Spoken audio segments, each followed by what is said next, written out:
I have observed war academies across 17 star systems. I have studied insectoid hive training pits, crystalline mineforge simulations, and even the infamous Krog blood arenas where only one student survived graduation. Nothing prepared me for the human war school. I was sent to Earth to evaluate whether humans pose a strategic threat. I am now requesting immediate reassignment. Off therapy. Chapter 1. The first red flag. The facility appeared harmless. No spikes. No skulls. No screaming initiations. Just a rectangular building labeled United Terran Defense Academy, West Campus. I asked my human liaison where the combat grounds were. He smiled. Oh, this is it. Concern began immediately. Inside, young humans, children, walked calmly through the halls carrying bags, laughing, consuming sugar-based stimulants, and discussing something called weekend plans. I asked, when does training begin? The liaison replied, oh, this is training. I logged my first note. Humans disguise military conditioning as casual daily life. Chapter 2. Physical training, or torture, possibly. The humans gathered outdoors at sunrise. An instructor shouted, all right, let's warm up. Warm up, a harmless phrase. They then proceeded to run 10 kilometers. For fun.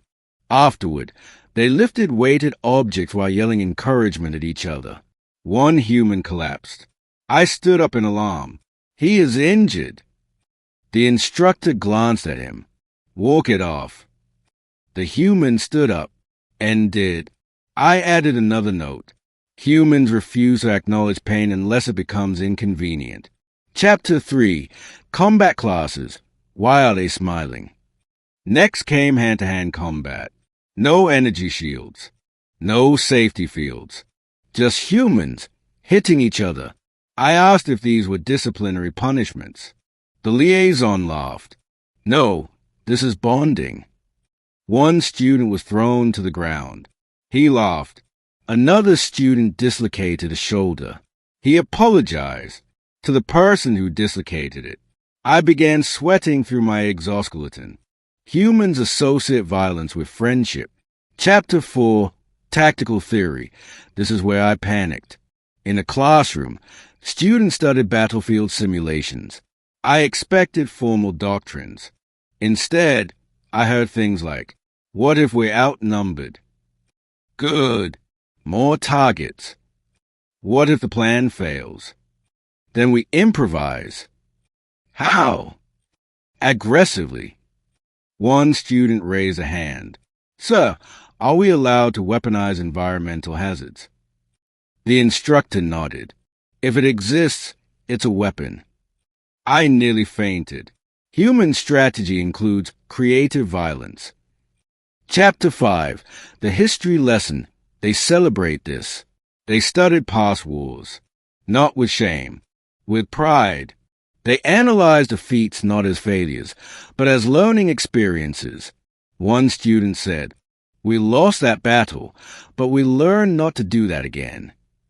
I asked quietly, how many times did they repeat this learning process? The liaison answered, constantly. Another note, humans view extinction-level mistakes as practice. Chapter 6. The most terrifying subject, engineering. Humans and attended engineering class. This is where I lost all hope. They were taught how to turn anything into a weapon. Fuel explosive. Tools traps. Vehicles missiles. Debris shrapnel. One student asked, is duct tape allowed? The instructor replied, encouraged.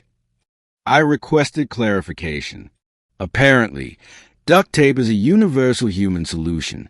If humans lack weapons, they will invent them on the spot. Chapter 7.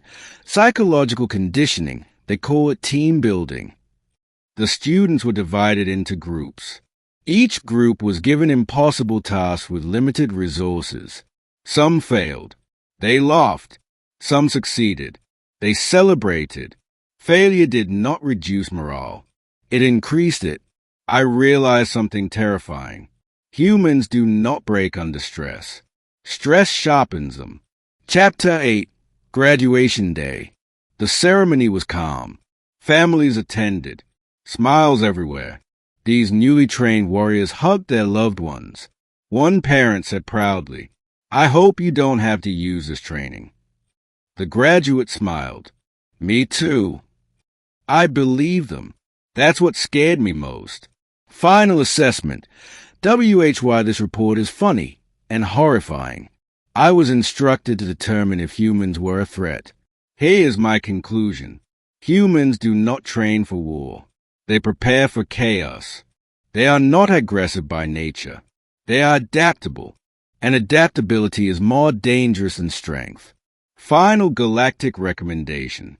Do not invade Earth, threaten humans, insult their pets, touch their food, test their patience. Do trade politely, compliment their creativity, leave them alone. Because if humanity ever decides to unify against a threat, no war school in the galaxy will save us. End of report. Commander Silvar, requesting immediate transfer far away from Earth.